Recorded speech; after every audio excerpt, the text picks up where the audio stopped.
Hi, Assalamualaikum. Good morning. Welcome to my lecture number 7 for CHM676 Organometallic Chemistry.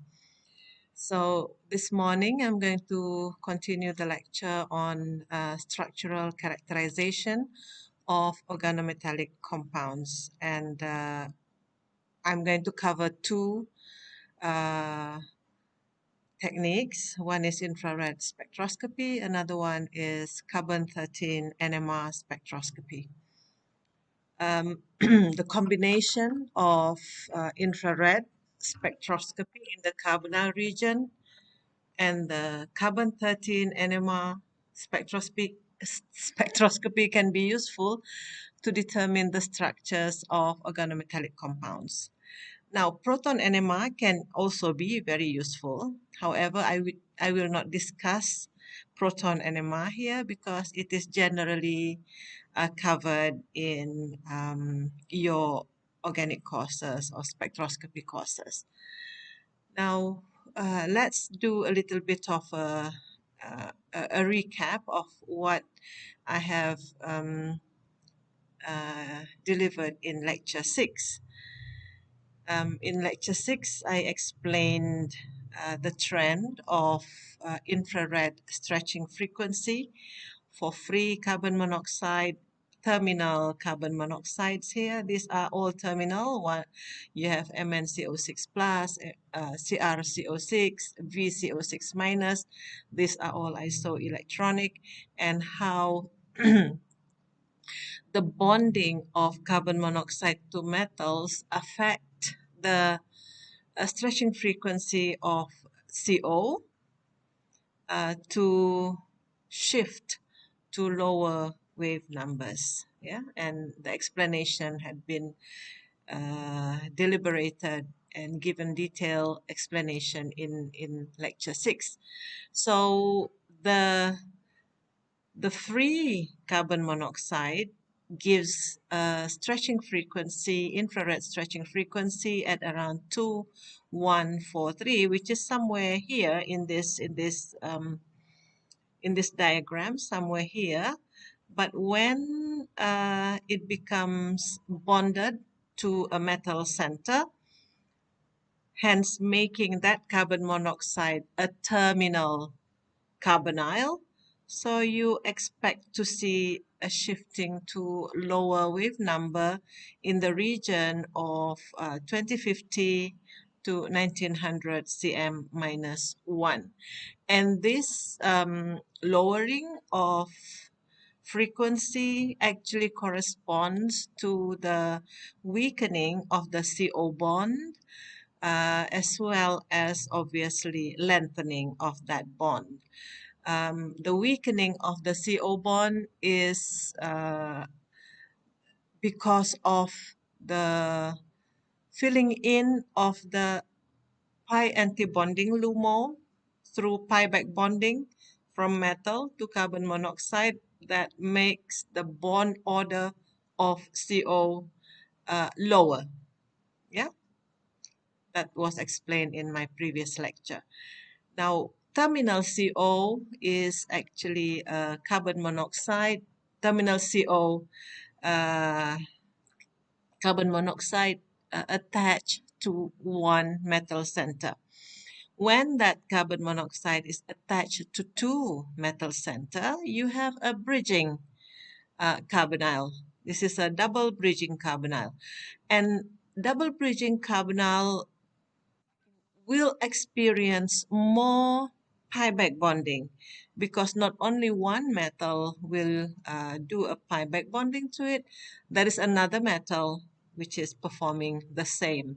So the degree of pi back bonding experienced by this doubly bridging carbonyl will be much higher than the one experienced by the terminal carbonyl.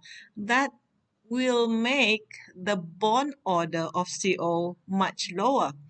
And lowering of the bond order again will make the CO bond weaker and longer, and weaker bond will have a lower stretching frequency.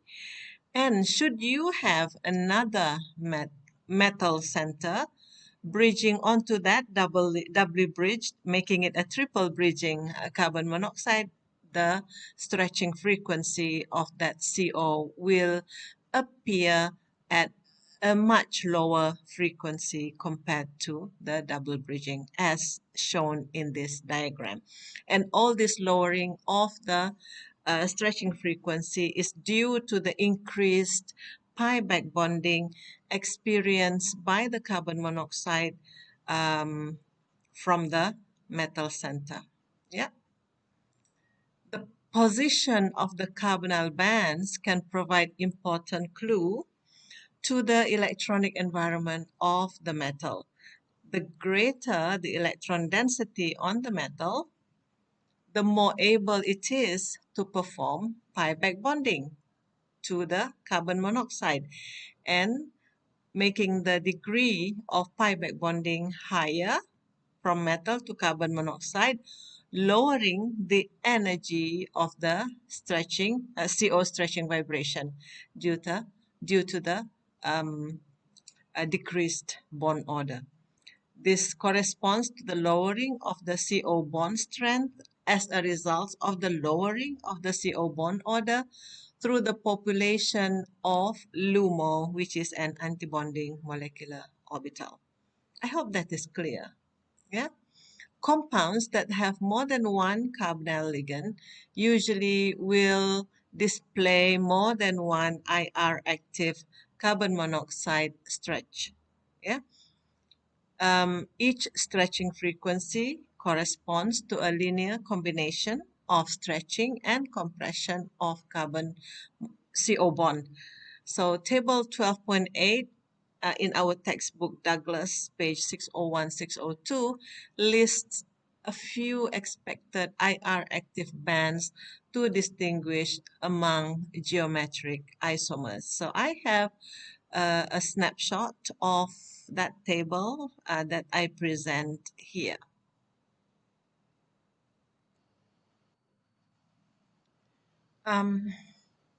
Here is a video, here is the table 12.8 from the textbook Douglas, which I have enhanced with a few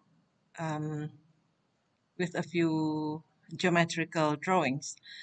Okay, if you have a situation where your metal is bonded to 6 carbon monoxide ligands, so you have MCO6, so having M bonded to 6 ligands will produce an octahedral geometry like this.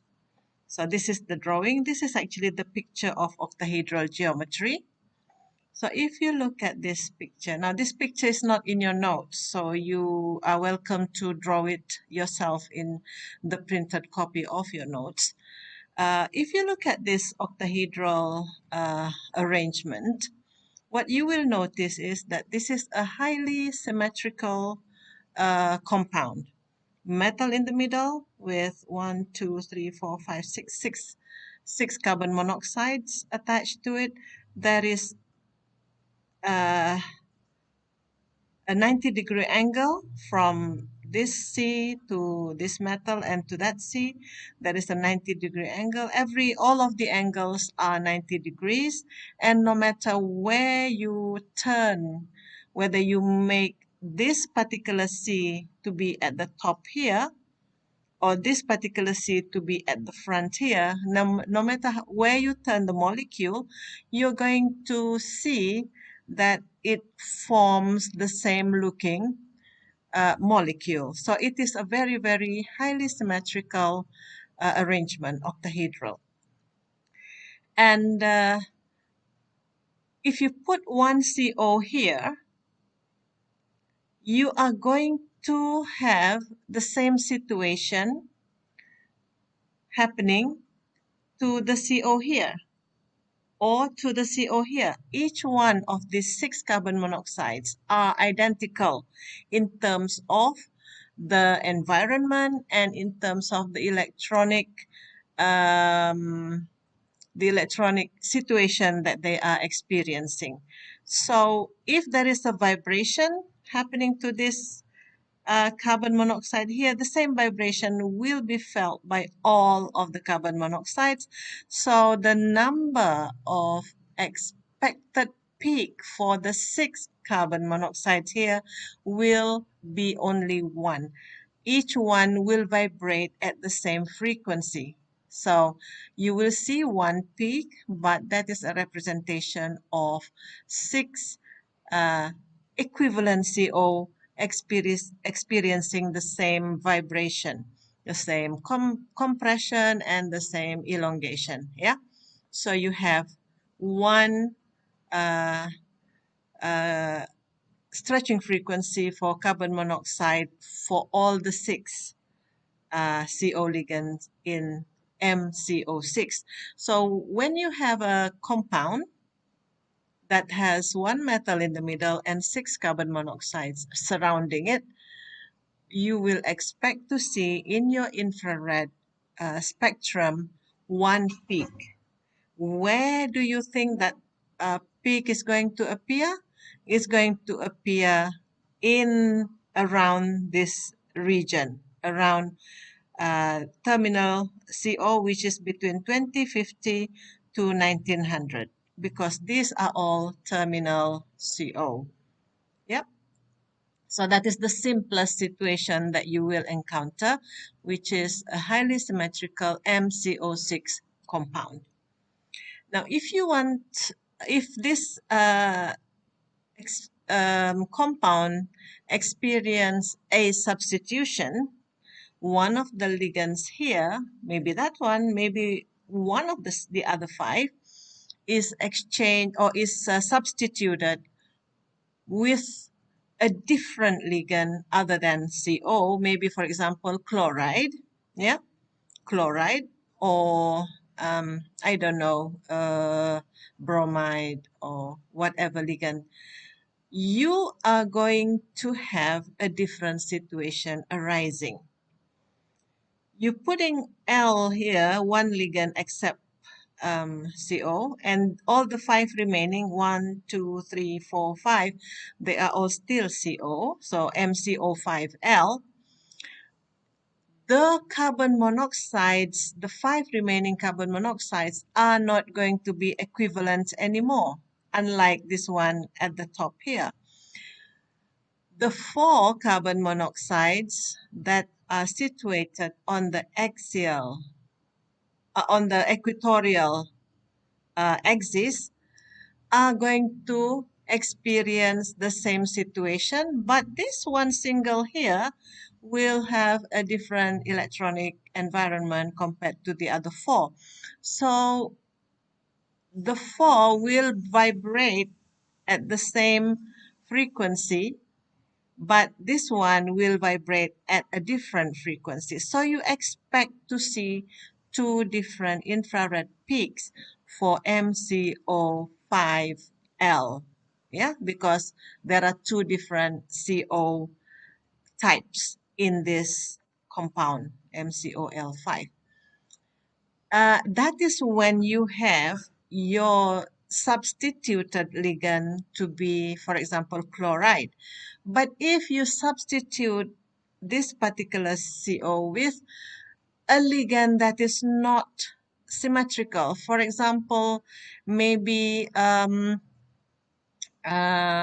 acetate, for example, where you have CH3COO, then these two, the CO on the right will not experience the same uh, um, electrical environment as the 2 COs on the left.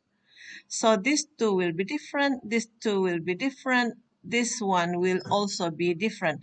So you may also get 3 different peaks. So this is why you probably will have either 2 peaks or 3 peaks for MCO5L. Yeah, because you can either have 2 types of CO, this 4 the same and 1 different, or these 2 the same, this 2 the same, and this 1 different. So MCO5L compound will give you either 2 or 3 stretching frequencies for carbon monoxide. So you will expect to see between this region 2 or 3 peaks that is due to the vibration of the CO bond. Yep. And if you further substitute your ligands, move my face a little bit, maybe here. Yep. If you further substitute your ligand into MCO4L2, yeah, remember, you are having unsubstituted MCO6, and you start to substitute one of the COs with one L, you have this situation, and you further substitute to make 2 of the carbon monoxides replaced with L. So you have MCO4L2. You can have one of 2 situations arising. Either the L2 is in trans position where one L is at the top and another L is at the bottom. They are trans to each other. Or you can also have a situation where your L's are cis to one another. Now, if you have a trans substitution like the first case here, you will see that this is another example of a highly symmetrical compound. These 4 remaining carbon monoxides are going to be equivalent. They are going to be identical. So you are going to have just one expected CO stretching frequency for trans. But for cis, if you put one of your L here and another one L there, you are going to make all the 4 remaining CO unequivalent. Or maybe these 2 will be the same. The one that is situated here and there will probably be the same, experiencing the same situation. And this one will be different, and that one will be different. So you can have either 3 or 4 peaks when you have a cis MCO4L2. Yeah, I hope that is understood, because you may get 4 different types of CO or 3 different types of CO in this arrangement. And then making the substitution even further, making MCO3L3, you either have meridional arrangement where your L ligands 1, 2, and 3, they are arranged along the meridian, yeah, along the meridian of the octahedral sphere. Or you can have facial. Yeah, facial is when the L, 1, 2, and 3 make up one face of your octahedron. Yeah, can you imagine that? This is meridional. Let me write that down.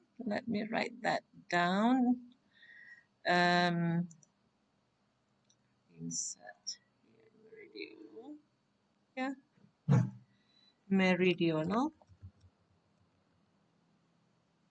meridional isomer for this one. And the second one is facial isomer, FAC.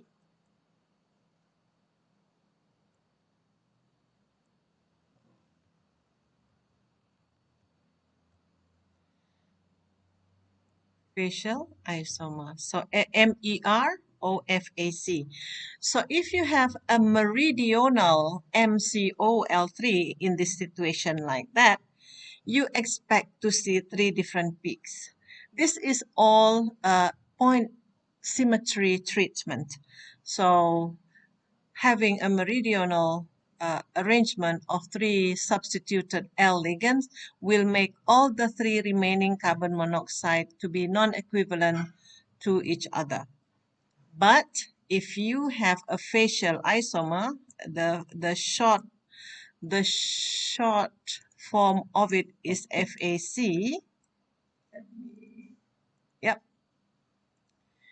Then you expect to have two infrared peaks in the terminal carbon monoxide stretching frequency region.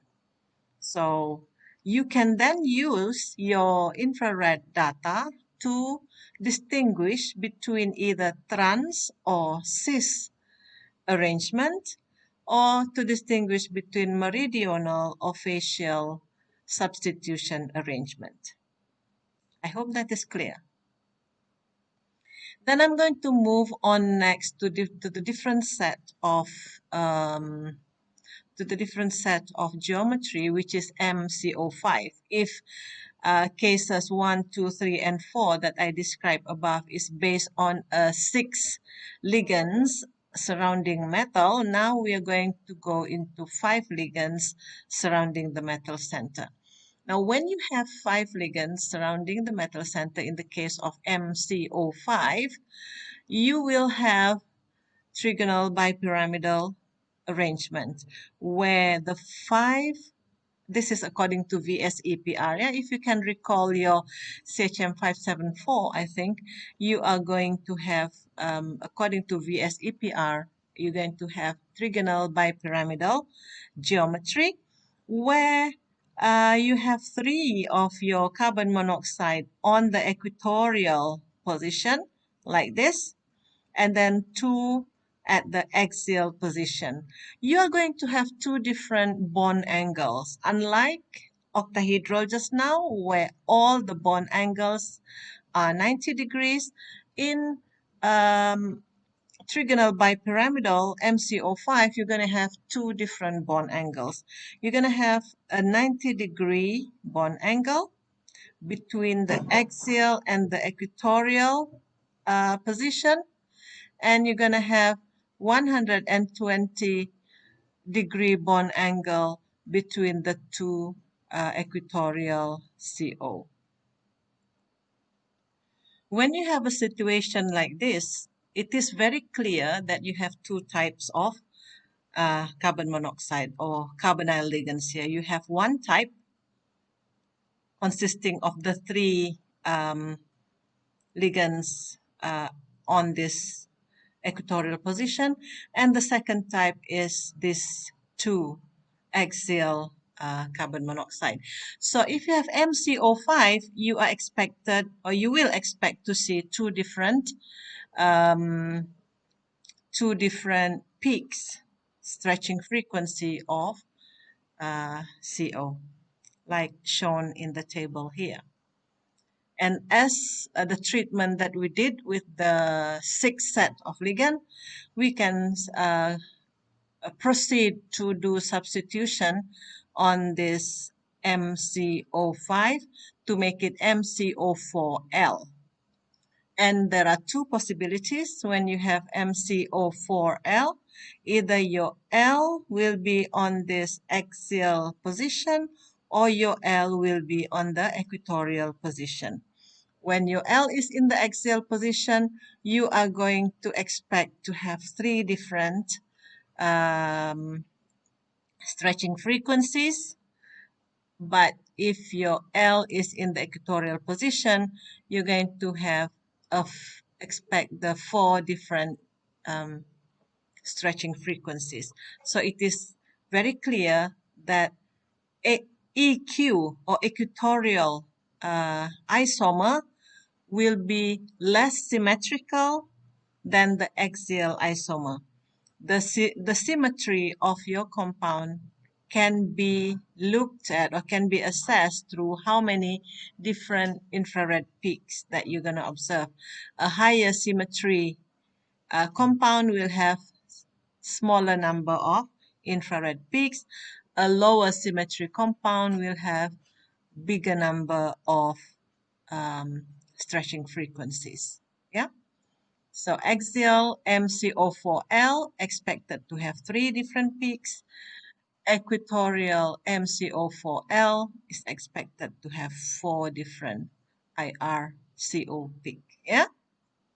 And continuing on the substitution of MCO5, you can have a situation where it becomes MCO3L2. Yeah, if previously you have only one CO being substituted with L, now you are getting two CO substituted with L. So you can again have either uh, axial situation or trans situation. This is called trans. Yeah. So let me put that in. Yep, trans. Did I cover anything here? Yeah, this is a trans substitution, and this is a cis substitution. Again, the trans substitution is a lot more symmetrical than the cis substitution. So your trans substitution will be expected to have only one stretching frequency for CO, whereas your cis is expected to have three peaks for your CO. So distinguishing the different isomers of MCO3L2 is very easy if you can use the technique of infrared spectroscopy. Further substitution of MCO5 will lead to a situation of MCO2L3, where 3 of your CO is substituted with L, where you get two different situations, two different possible situations, where all the 3L will be arranged in equatorial position, or they will be arranged in a meridional position like this. So for this equatorial position, you expect to see only one peak. For the meridional position, you expect to see two peaks. So this is less symmetrical compared to this one at the top. The meridional is less symmetrical than the equatorial isomer of MCO2L3. One peak and two peaks, respectively.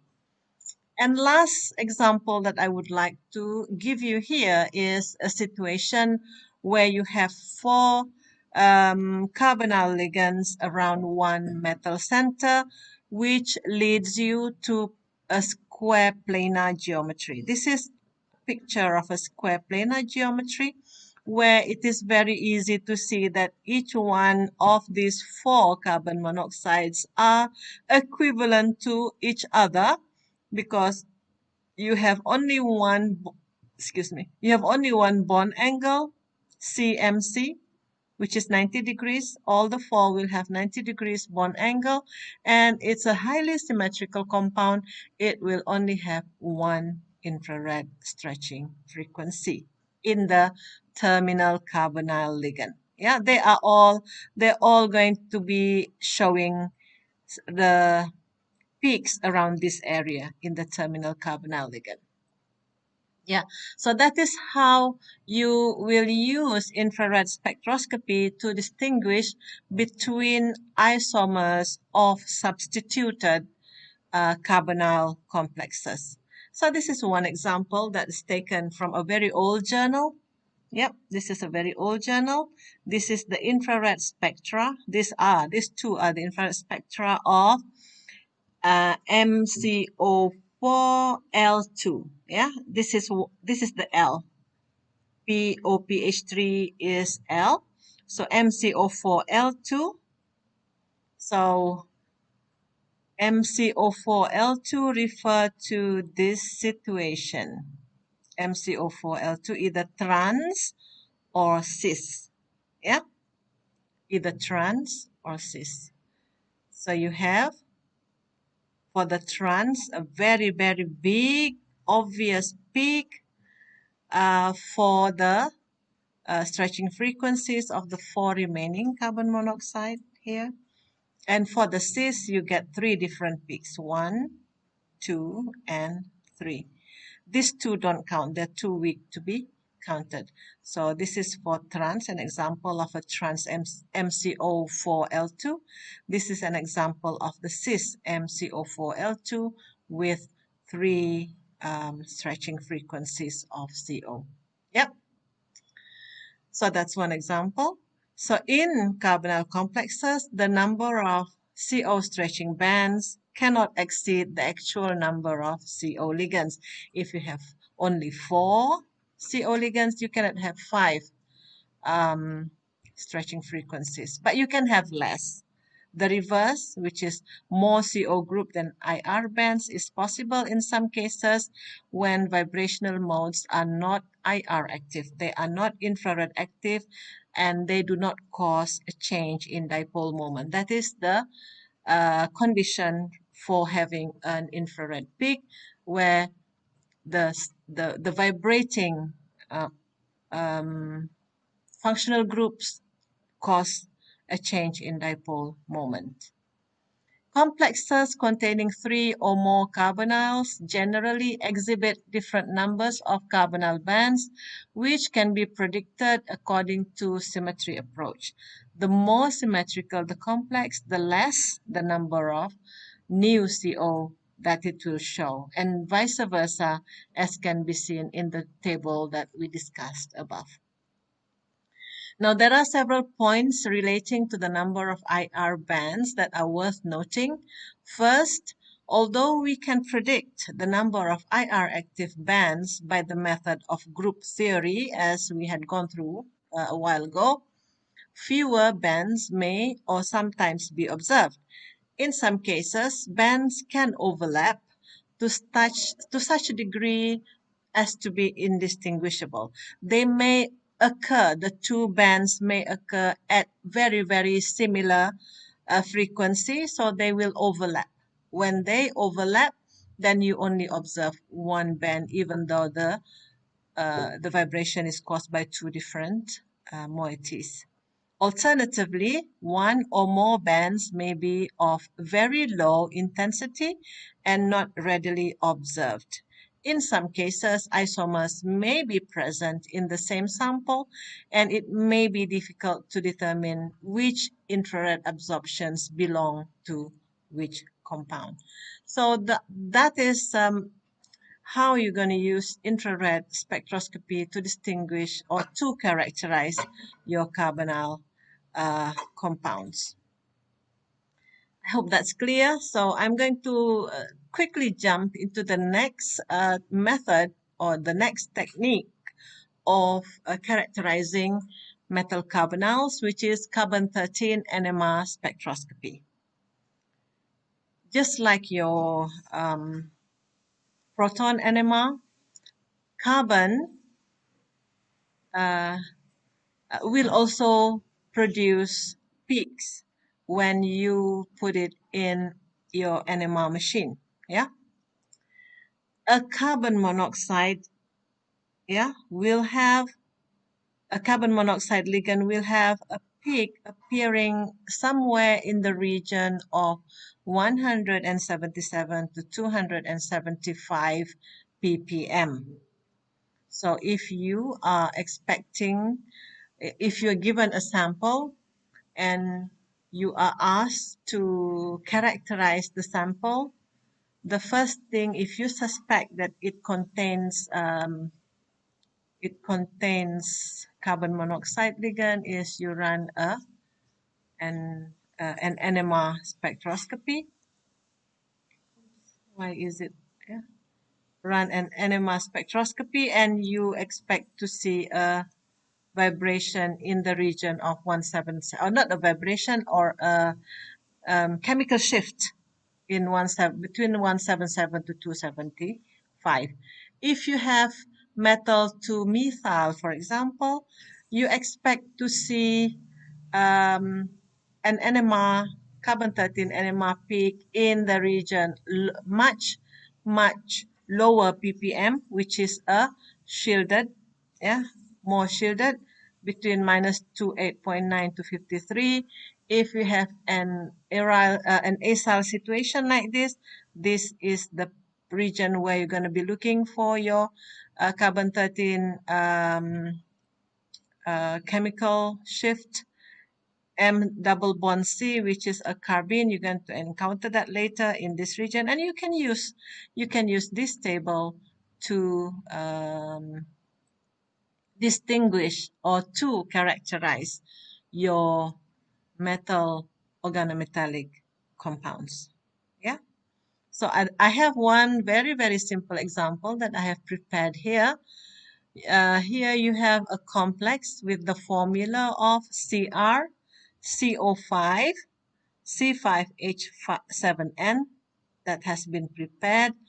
The infrared uh, spectrum shows 3 different stretching frequencies in the region between 2057 and 1908. The carbon-13 NMR has 2 peaks in the region of 216.98 to 223.82, and you can explain this observation by drawing the compound. Yeah, drawing the compound, you have CrCO5, and this is your L, substituted L.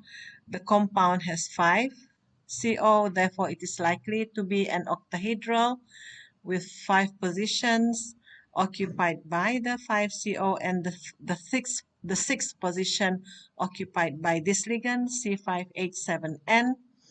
For MCO5L, it is expected that there are 2 or 3 IR bands, which agrees with the three stretches that we are given at the top here. These 2 probably stretch at maybe 1908. These 2 stretch at 1980, and this one stretch at 2057 cm-1. And there are 2 types of CO. You have your equatorial CO, and you have your single CO at the bottom here, which gives signal to this 216.98 belonging to this equatorial, and 223.82 belonging to this one at the bottom. You probably will also observe different peaks belonging to all these 4 different Cs, but not in the region of this. Yeah, you're only given data for peaks, the NMR peaks in the region of terminal carbonyl. Yeah, so that's one example. So I think for now I'm going to stop here for structural characterization of organometallic compounds using IR and carbon-13 NMR. I hope the lecture is clear. You understand all the concepts that we're going to use or that have been explained in this lecture, and you can apply it in situations that you might encounter, maybe in quizzes or in tests or in your future research. Yeah, so that's it for now. I'll see you next in my lecture number 8. Until then, keep safe, study well, and enjoy online learning. Assalamualaikum.